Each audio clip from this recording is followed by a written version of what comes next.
Lost my singles. Hello. Hopefully everyone has managed to sign into the webinar okay, and good afternoon to everyone.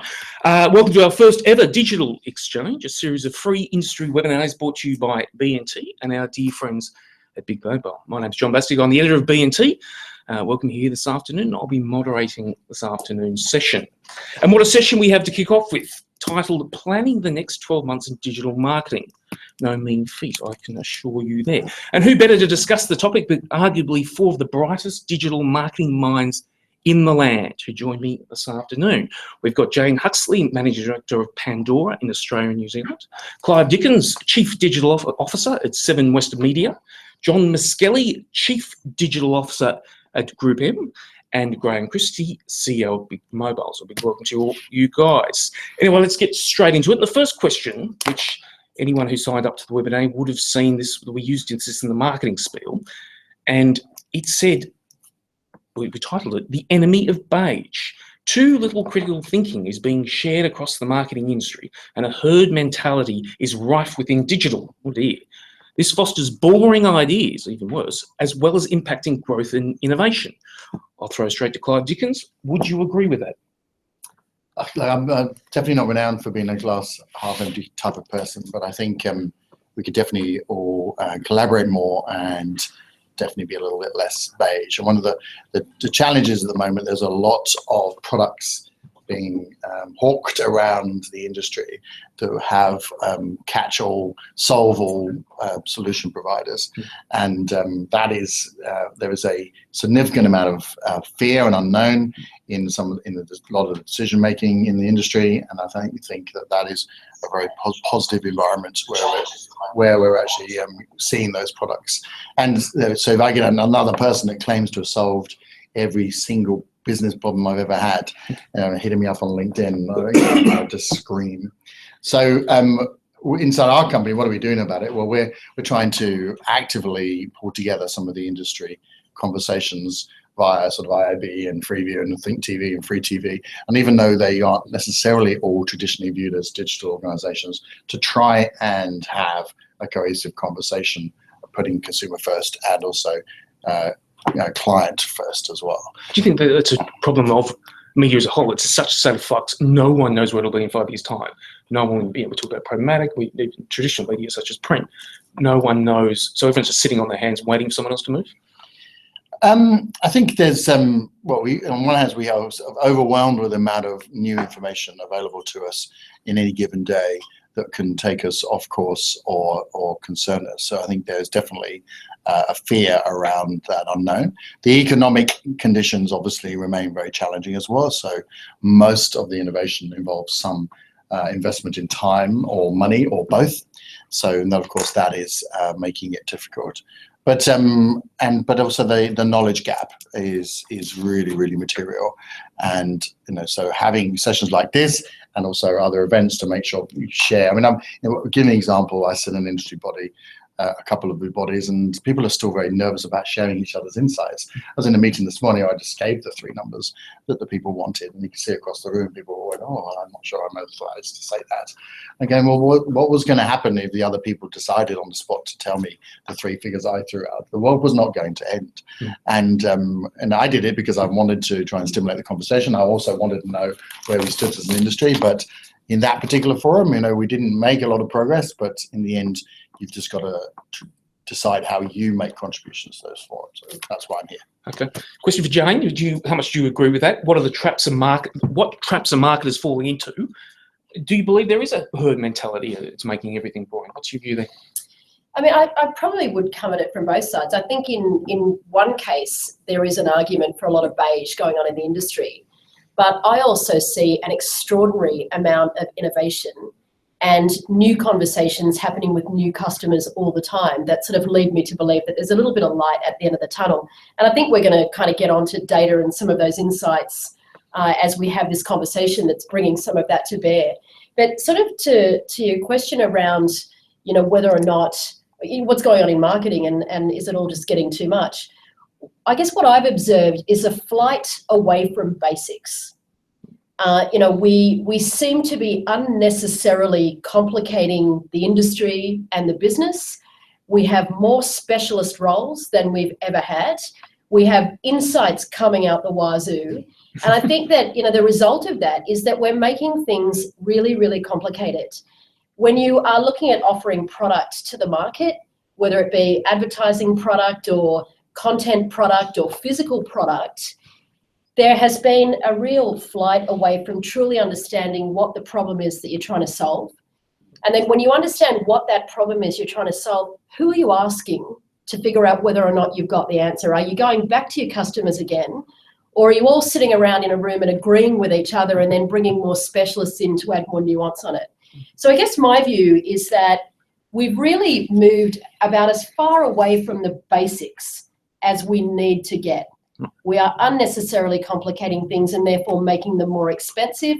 The reality is an interaction with your consumer needs to be the simplest thing in the world. And if it's not, that's when we all start to run around and chase our tails. Question for John Muskelly there, obviously Chief Digital Officer at Group M. These two have said there's too much, well, summing it up in more my lay terms, there's probably too much data that's confusing marketers. You're probably the one person in the room with the biggest data head on. Would you agree with the sentiments echoed here? I completely agree with both. All right. Sorry. Bugger. I do. I think it's important for agreement across the industry to break it down into the point of view. And with Clive, Australia is a sort of a real hotbed of tech vendors and JV startup money coming here with the latest and greatest wares. What I'm finding interesting from an advertiser point of view is that tech, which is essentially software, is becoming a strategic discussion at a boardroom level for major advertisers. Which is quite interesting, and obviously we would encourage our advertisers to definitely look at it. But I think there's a lot of focus on the sort of tech nuances rather than focusing on the marketing outcomes. And then to Jane's point, I completely agree. There is just so much data involved. To quote Rob Norman, he would say that digital is very countable, not very accountable. And it seems that the point of entry for anyone to create data is speed and cost, and a lack of focus on accuracy. And I think we'd all sacrifice a couple of degrees of accuracy for consistency. Okay. Would be my view. So whenever you say a data advocate, yeah, I am, but for measurement, but consistent measurement across the board. Okay. Question for Graham, obviously the mobile expert in the room. We've been hearing about our mobile phones. We can't leave behind. They're the greatest marketing tool ever. We obliterate all other advertising models. That hasn't happened. It isn't true. How much do you see?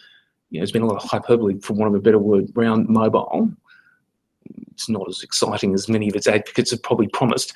Am I right in saying that? And where is it going? No, you're wrong in saying that. Oh, wrong. It's every bit as exciting. It's every bit as exciting, I think. And I think probably now, although in many ways mobile and marketing on mobile is probably 10 to a dozen years old, it feels as if actually it's only really starting in earnest now.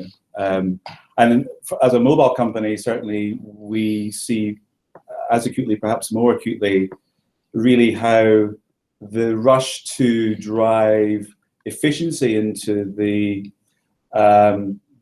distribution of marketing communications over mobile and therefore the arms race that is ad tech, how similar that has made a lot of the customer experience at the end of that. We've spent collectively as an industry 2 years building the ability to send a targeted creative message from point A to point G, and largely we can do that now.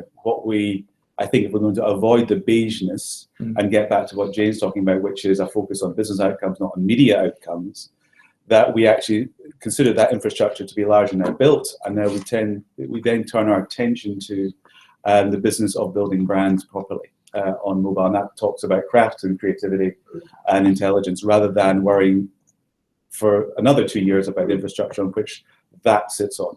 Right. Is the threat ultimately for marketers is all about return on investment, and there's a lack of risk taking because A, they don't want to upset the client, and B, adds to the CFO that God, I just lost all the money. Is there? I haven't worded that question, but it's a good question for Clive. I think Clive from Seven West. Are marketers too dependent on the technology? And we're talking about beige, we're talking about vanilla, we're talking about boring. we've lost that sort of human intuition? People are too scared to make a decision.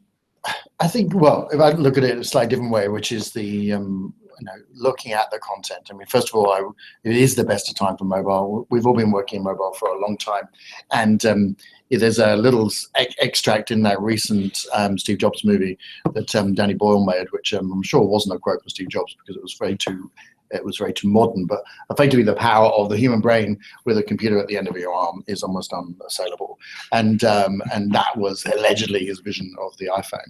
The combination of human and science, the combination of art and science, the combination of content and data is really where the opportunity is. So for me, it's about we head towards the ad tech and the data a little bit too easily, and then that leads us down into decisions where we go, okay, well, we've got numbers, we've got a purely science or numerical decisions to make, and we can often forget that the best possible outcomes are always been the combination of human science, hybrid, art and science, content and data, and that's where obviously we, as being a content company, we're always going to talk about that because we believe that that is the real key element of that client success. But we're not talking about here the size of the screen or broadcast. I'm talking about whether that engagement is on a mobile, in a hand, and how that story connects. And if we spend so much time thinking about the maths and thinking about the metrics and forget the storytelling capability of the medium, whether the medium is mobile, then we're definitely in a weaker spot. Okay. Just bringing Jane from Pandora in there, is ultimately, I guess what Clive's saying there is the tech needs to learn us. We don't need to learn the tech. Particularly what you do there. Yep. How much would you agree with that, and where's that going? Yeah, I think we are almost at the era, where we're going to move from push to pull for both content and for advertising supported models around content, although there are many, many other models, and we'll start to see the rise of some more of those as we get smarter about how we target people on mobile. I think, in the past, it's been kind of a dumb science in terms of looking at browsing or buying behavior as a proxy for who I am and what I might like to do. Think the very early days of Amazon, for example, people who read this might read that. And you think, God, no, I don't want a book on feeding dogs in Siberia. That's of no interest to me, but that's what that site thought. We're moving, quite far away from that now, where we have to get to a point where we can start to subliminally serve the right advertisement at the right time based on a whole range of things. So not just the content that they're consuming, but the time of day, the type of device. And as we push forward with technologies that pinpoint lat-long, for example, latitude and longitude, so almost like beacon-like services without a beacon, and we can talk about how difficult it is to roll those out, we're going to get to a point where we start to be able to the consumer is essentially pulling the right advertisement towards them rather than having it pushed towards them. A simple example might be the delivery of a coupon for a pizza as you walk past the pizza shop, but it also may be introducing new products and services that you didn't know you wanted, which would be the holy grail of marketing, based on a range of things that publishers know about you in aggregate. So, knowing that it's likely that I'll buy a family dog in 6 months' time, and in 5 months' time I start getting targeted by that information, you literally want the consumer to think, well, shit, how did they know that? Now, we're going to border on Big Brother, right? There is a lot of fear around where we're headed in terms of being able to have the right message at the right time to the right person. But I think a lot of that is generational. A lot of the I accept generation are going to give away a lot of those rights in return for the convenience, the choice, and the cost of the services that they'll receive in these new models.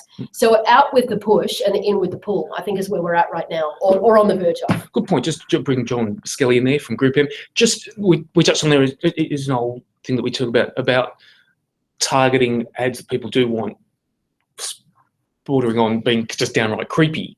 You're probably the data master in the room. Tell me about I don't know what that's how marketers can avoid just being downright creepy. Listen, there's still a certain degree of advertising. To sell products, you need to drive scale. I mean, at the end of the day, most of our clients are about reaching audiences of millions of people as opposed to thousands of people. So from a data point of view, you don't need to sort of get too downright and creepy as long as you're getting a nice spread your target audience. I mean, I think that's one of the things that we see lots of these different interesting innovations, but they only hit about 1,000 people. And you still need to try and reach millions and millions of people to be able to try and shift the sort of needle when it comes to driving sales or brand uplift and things like that. So from that point of view, I think you can try and strike a nice balance between what is essentially mass marketing, but not quite one-to-one creepiness. Okay, good point. Just understand the time is absolutely of the essence, and I think this is the pivotal question of the day. Where we are now, we're in 2016, and we've talked about there is a lot of confusion, there's a lot of information. Marketers, and I speak to marketers, are confused from a whole raft of reasons what they should be doing, an abundance of tech. Graham from Big Mobile, your advice to marketers, what they should be doing now, so they're in a good position not only in 2017, but in 5 years' time in 2021. Your advice to marketers now, what should they be doing?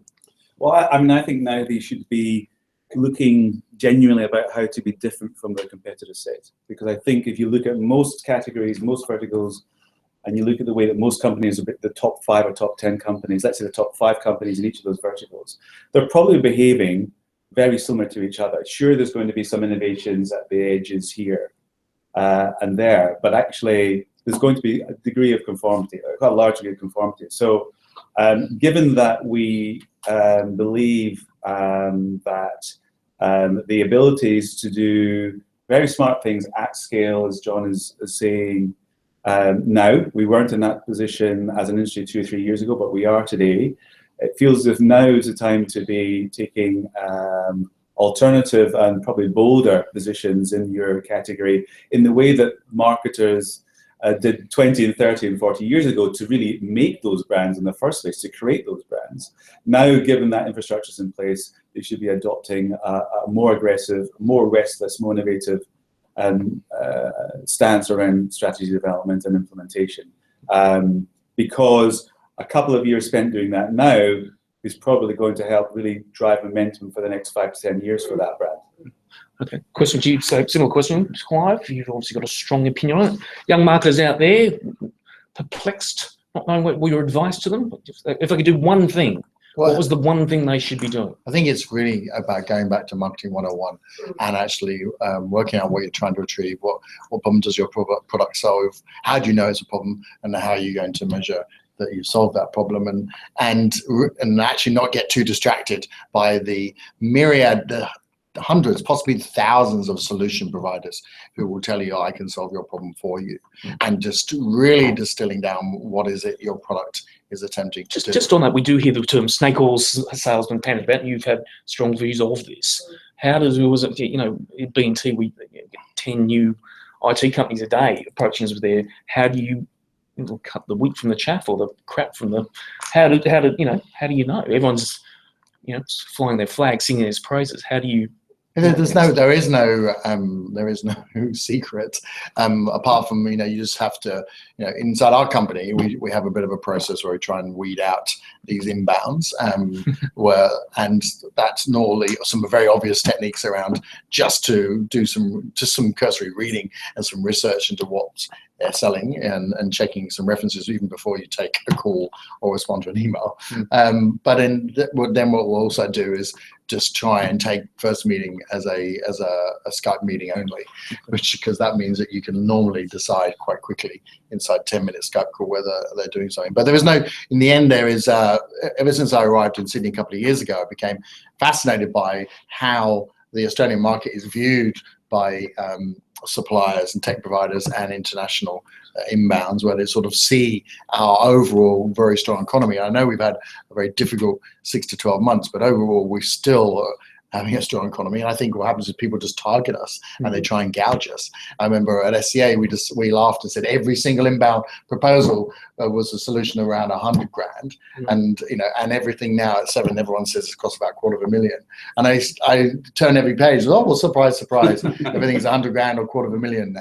Is there a gullibility there? We're from San Francisco, we're from Silicon Valley, we live in the most beautiful country. We're a little bit gullible, and people just love to come, right? So right. Oh, okay. It's sometimes as simple as everyone's going, oh, I love it here, and they just want to find a reason to sell stuff here. But anyway, we're probably off topic a bit. But really about what marketers can do as they're coming through, actually not much has changed, but everything's changed. What I mean is that you go back to that old marketing adage about which part of my marketing is working, and really that's some of those classic skills around marketing is still incredibly relevant, and try and work out what is it your brand wants to achieve, what is the problem it's solving, and then look for the best solutions to that, and not get completely overawed by all the myriad of options that are presented to you who claim to be solution providers. But one thing we probably haven't touched on, which I think is important, a question to Jane at Pandora, how's the consumer changing? We talk about tech firms, we talk about the CMOs, we talk about the brands, etc., etc.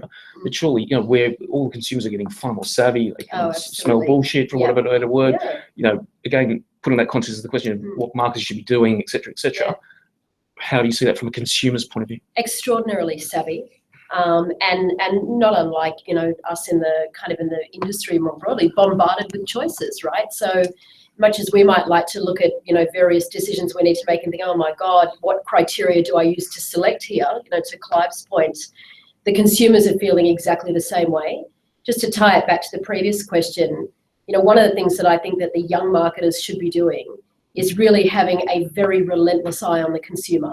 And I think that the layer of tech has really distanced us from really understanding what the consumer is doing every single day. Now, in my role as MD at Pandora, the first thing that I do every morning is the customer service for Pandora for Australia and New Zealand. I do it for a couple of reasons. It's easy. You know, software as a service means we can all be connected to the, you know, inquiry@yourcompany.com email address, phone line, whatever. We can all be connected to that every day. And that is where the stories of your company are. It's really what people are saying about you. The second reason I do it at Pandora is because it's a happy place to live, right? People love Pandora, they love the service. And, you know, we get a lot of thank yous and a lot of real stories about music and the impact of music in people's lives. But the lesson is the same. Stay very, very connected to the consumer. Never take your eyes off them. And I think that history is really littered with companies that took their eye off the game. And I remember about 20 years ago when I was working at Microsoft in tech, reading a book, which I think today is probably still one of the finest business books out there, called Who Moved the Cheese? Now, Who Moved the Cheese is a very simple parable about a software provider or a provider of services going back to the same place every day, selling the same thing, and they go one day and their customers have moved. And in this case, it's the cheese in the fable of the book. The companies that survive go and find the new cheese. The companies don't survive, keep going back to that same place, and eventually they starve to death. Now, that is as true as it was 20 years ago when John Grant wrote that book. And I definitely encourage people to go and have a look at that. It's now a 7-minute video on YouTube for people who find turning the pages of a book exhausting. You can now go and watch that online, but the lesson is the same. Don't take your eye off the prize, and don't be confused about what the prize is. It is your customer. Throw that to John Muskelly there. Obviously, what you do at Group M is very client-focused. Less so. Would you agree that maybe in all this and all the data and the programmatics, the end user, the consumer, the viewer, has been ignored? As someone said the other day, if you ask a TV viewer what they want, and it's an old adage that they'll just want more MasterChef and more My Kitchen Rules. So, listen, I think the consumer consumption of media has obviously has changed a lot, and it's harder to find those eyeballs through commercial advertising. But I don't think the users have changed consumers have changed their behavior toward brands massively. I mean, the idea that someone jumps on Facebook and goes, "Oh my word, this is the best brand I've ever seen," it just doesn't happen. When people are thought at the level of your brand, they just don't buy it anymore. They don't suddenly jump on Twitter and start slagging off. There's obviously a couple of examples like that. Just back to what Jane said about the basics, and the basics of measurement and the basics of consistency. And if you can reach them through digital advertising in a sort of clever, targeted way, I think you'll still be okay. Can I just jump in? Yeah, I was just about to throw to you. So I think the biggest enemy of considering the consumer in the ecosystem that we're all operating in today is time, or lack of time, or the time pressures that we've imposed on ourselves and we impose on everyone in the value chain. And I think the less time you have to consider the consumer, the more time you're going to end up with stuff that looks like your competitors, or sounds like your competitors, or feels like something that you've done before, because you probably have done it before. You've probably done it a dozen times before. So actually, if there was one thing that I would say that we all need to get better at, is to buy each other time to develop the standard of strategy and the standard of implementation that the consumer deserves. Because right now, I think they're at the last thing you consider rather than the first thing. Yeah, and a strategic, a good strategy should be, what are we going to stop doing? I don't think I've ever seen that, right? It's like, here are the 10, here's what our customers doing this year, here's what we're going to build, here's what we're going to buy, here's what we're going to bring out. And yet I think that the killer strategy for next financial year will be, here are the 10 things we're going to stop doing. Yeah. Here are the 5 things we're going to kill. Here are the 20 things that are no longer important to us, because people will always fill a void with stuff that needs to get done. But real leadership around strategy and around some of these issues, I think, stops with exactly that, stopping. What are we not going to do anymore? Yeah. Just, I think it's silly if it's not touched on Google and Facebook. Quite, you touched on it before. It becoming behemoths, well, they already are, and taking up enormous amounts of marketing spend. How do you see the Google, Facebook playing out? Will they continue to soak up all the cash, or? Well, it's a couple of themes developing. I think what I love about the digital economy is the next big disruptive force is just around the corner for any company, including ones who have been the disruptors in the last 10 years.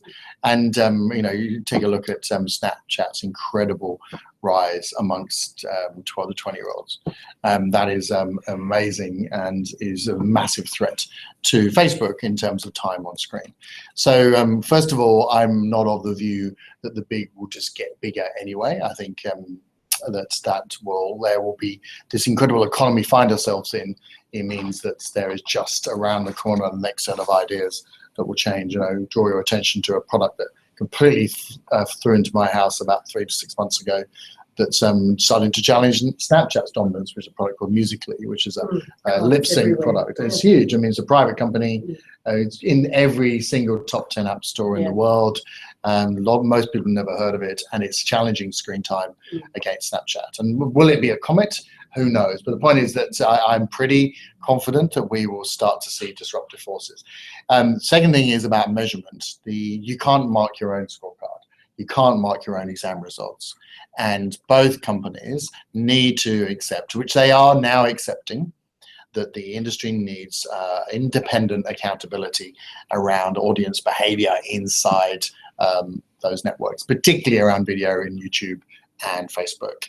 And that is coming, and that's going to be critical. I would say that the brands and the agencies should be pushing harder for that. There was no obstacle in that at all, other than reluctance at the top level. And we need to have complete visibility. Here in the Australian market, we have more sophisticated measurement in that area. I mean, don't know if you're aware, but in Northern Europe and North America, they're still talking about UBs, rather than unique audience. We're not interested in browsers, we want people. We only ever wanted people. And amazing how many European and North American tech and content businesses are still talking about browsers. Here, we meant to move to people about 3 to 4 years ago, because our browser audience came larger than our population.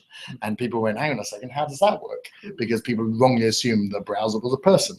And then actually, we've moved now to monthly DRM ratings, and we're going to move to daily digital content ratings, and by the end of the year, which includes all social networks. That's a massive milestone, and daily ratings around independent accountable ratings will also start to make Google and Facebook more accountable. And within that, we will also then see what people are consuming inside those networks, because there is no Google content, there is no Facebook content. It is actually, whether it's my son's YouTube channel, or someone's dialed in content marketing, or whether it's a corporate's channel as well. So really the barrier that will also, the development that's going to stop those companies getting bigger and bigger, is just the acceptance of new forms of disruption and new forms of accountability and measurement, which I think is important. Okay, Stunning. Just a question for Graham on the mobile section. We talked about big data, we've talked about all the technology available now. Lots of people would still say, and there's an argument of mobile, that the creative is still, want a better word, crap, want a better word. How much is that in terms of marketers, like a brand? We talk about brand storytelling and brands telling their stories. how a marketer is probably not getting that right. Would that be true? Or are those criticisms of mobile true? I think a lot of marketers are most outside their comfort zone when they're talking about effective communication over mobile, and they're looking to their agency partners and specialists like us to help them.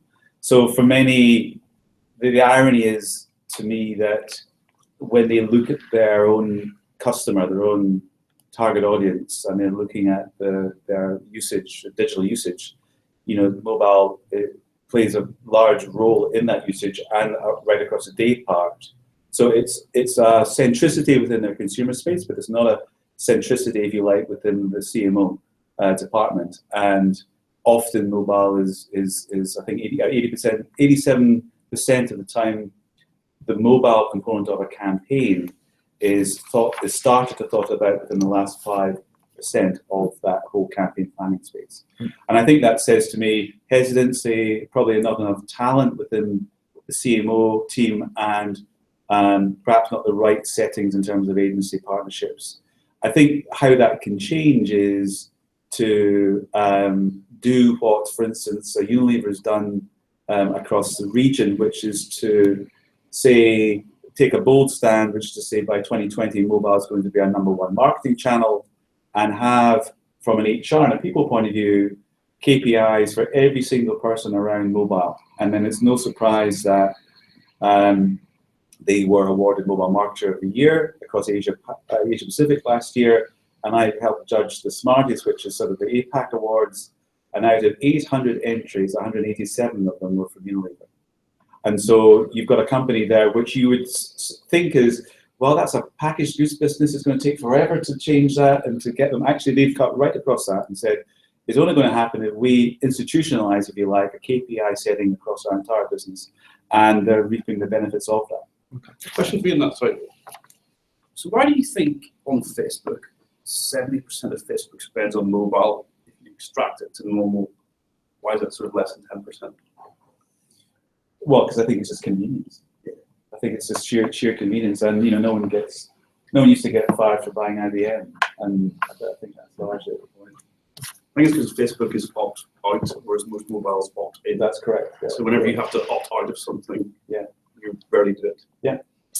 Okay, we promised everyone half an hour and we're just about out of time, so I wouldn't mind just going around our panel for one last time, one last question. We'll keep it short and concise. The question is, which I need to think of, the question is, obviously we're talking about where the future of marketing, where it's heading. So one sort of top line sentence to the listeners, our audience out there, where Clive Dickens from Seven West, what your advice in one sentence? If the audience starting are predominantly represented of brands and agencies and customers, and let's make that assumption for this answer, then demand independent, aggregated accountability around digital metrics that go across all forms of digital. Don't allow any company to mark its own scorecard, whether how big they are, and don't be intimidated by their siliconness, and just say that I want to know, I want to have an independent, verifiable measurement system. Jane from Pandora. I just sort of to echo a couple of the themes today, for me, it's about the basics, right? You've got a small screen, a small amount of time on mobile. Don't get too clever about it. The easier and more seamless you can make that conversation with your customer, then the better the result will be. And that is, from the marketing perspective, sticking to the basics. From the consumer perspective, being very clear about the choices that you're making. And when those two meet each other, I think we really open up a new universe for people. Consistency in the form of consistent measurement, as Clive said, but consistency in the form of, I guess, similar levels of trust across each player in the supply chain, that everyone should be judged by the same standards. Graham, Big Mobile. Obviously from a mobile perspective, I think it's about, I like Jane's point about doing less, and actually just trying to do less. We've got a scalable, large-scale marketing channel. You can reach who you need to reach, when you need to reach them. Start taking care about how you really communicate and you really connect and you really drive a business outcome, rather than plastering poor communications in front of it. So it's a time of change, and just mature the thinking around mobile. I think I'm exhausted. Hopefully we've exhausted you. I hope you're all asleep at your desks out there. Anyway, we thank you for tuning in to our first Digital Exchange webinar. I'd just lastly like to thank Jane from Pandora, Clive from Seven West, John Muskelly from Group M, and of course our host today from Big Mobile, Graham Christie. Thank you, everybody. And the next one, I'm led to believe, even though I'm not sure what the topic is so stay tuned to BNT, and we'll give you all the running updates on the next Digital Exchange, which is on Wednesday, the 15th of June. Thank you, everyone. Thank you, panelists. We'll see you next time. Cheers.